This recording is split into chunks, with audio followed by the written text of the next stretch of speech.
भाइयों और बहनों, बाइबल हमें चेतावनी देती है कि यह संसार हमेशा के लिए नहीं है। समय निकट है और यीशु मसीह शीघ्र आने वाले हैं, लेकिन उससे पहले बहुत सी निशानियां पूरी होनी है।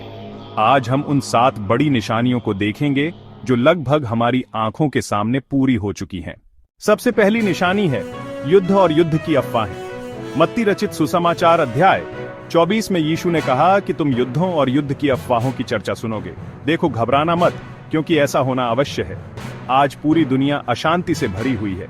कहीं देशों के बीच टकराव है, कहीं आतंकवाद, कहीं हिंसा और बम धमाके। यह सब वही है जिसकी भविष्यवाणी बहुत पहले कर दी गई थी। दूसरी निशानी है भूकंप और प्राकृतिक आपदाएं। यीशु ने कहा कि जगह जगह अकाल और भूकंप होंगे। आज हम देखते हैं कि हर वर्ष कितने बड़े बड़े भूकंप आ रहे हैं। कभी सुनामी, कभी बाढ़, कभी आग और तूफान। हजारों लोग मारे जाते हैं, लाखों बेघर हो जाते हैं। ये सब हमें याद दिलाते हैं कि परमेश्वर का वचन सच है और अंत निकट है।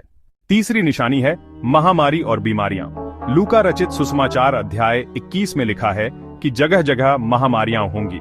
हमने हाल ही में देखा कि कोरोना महामारी ने पूरे संसार को हिला दिया। लाखों लोग मरे, करोड़ों बीमार पड़े और आज भी नई नई बीमारियां और संक्रमण फैल रहे हैं। ये भी वही चेतावनी है जो बाइबल ने पहले से दी थी। चौथी निशानी है अधर्म और पाप की बढ़ोतरी। मत्ती 24 में लिखा है कि अधर्म बढ़ने से बहुतों का प्रेम ठंडा हो जाएगा। सचमुच आज के समय में यही हो रहा है। चोरी, हत्या, व्यभिचार, नशा, समलैंगिकता, अशुद्धता और झूठ, जो पाप पहले छुपाकर किए जाते थे, आज खुलेआम और गर्व के साथ किए जा रहे हैं। लोग परमेश्वर से डरना भूल गए हैं और पाप का मजाक बना दिया है।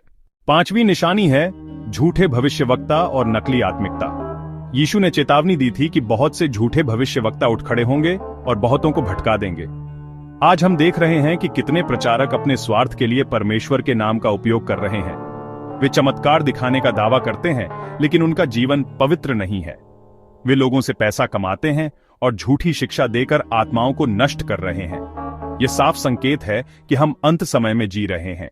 छठी निशानी है कि सुसमाचार सारे संसार में प्रचार किया जाएगा।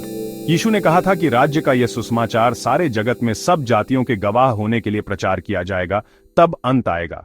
आज इंटरनेट, मोबाइल, टीवी और रेडियो के जरिए बाइबल का संदेश हर भाषा, हर देश और हर गांव तक पहुंच रहा है। अब कोई यह नहीं कह सकेगा कि हमें खबर नहीं मिली।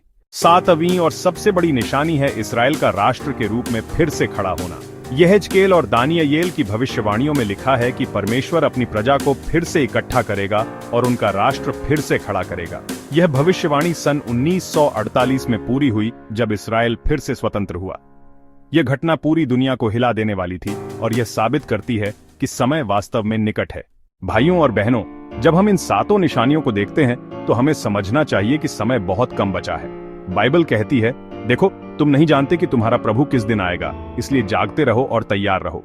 आइए हम प्रार्थना करें। हे प्रभु, हमें जागृत कर, हमें यह विवेक दे कि हम समय को पहचानें, हमें अधर्म और पाप से बचा। हमें ऐसा बना कि हम तेरे आगमन के लिए तैयार हों और अंत समय के क्लेश से बच सकें। और मेरे प्यारे भाइयों और बहनों, यदि यह संदेश आपके जीवन में आशीष लाया है तो इस चैनल को सब्सक्राइब कीजिए, वीडियो को लाइक कीजिए और इसे अपने परिवार और मित्रों के साथ शेयर कीजिए, ताकि और लोग भी सच्चाई जानकर तैयार हो सकें।